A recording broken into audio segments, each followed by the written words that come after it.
ગઈ તારીખ 29/26 રોજ રાત્રે 10:45 વાગે એક રાહદારી દ્વારા 112 ને મેસેજ મળે છે કે પ્રસંગ પાર્ટી પ્લોટ આગળ ટ્રાફિકની બાબતે કંઈક મારામારીનો ઝઘડો થયેલો છે।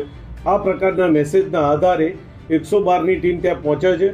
બંને પક્ષોને એટલે જેના ફરિયાદી અને આરોપીઓ બંને વચ્ચે જે ઝઘડો થયો હતો એ અનુસંધાને એ બંનેને લઈને સોલા પોલીસ સ્ટેશન ખાતે આવે છે।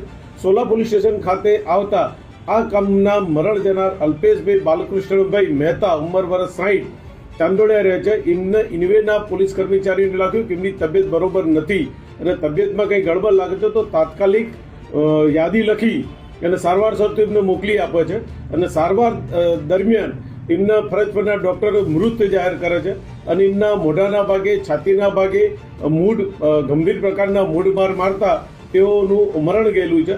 આ હકીકતના આધારે આ કામના બંને આરોપી અમિત રાજેન્દ્રભાઈ વાઘેલા અને કેવલ મનોજભાઈ વાઘેલા નાઓને પોલીસ આ કામમાં પૂછપરછ કરી અટકાયત કરી અને આગળની તપાસ હાલ પોલીસ ચલાવી રહી છે।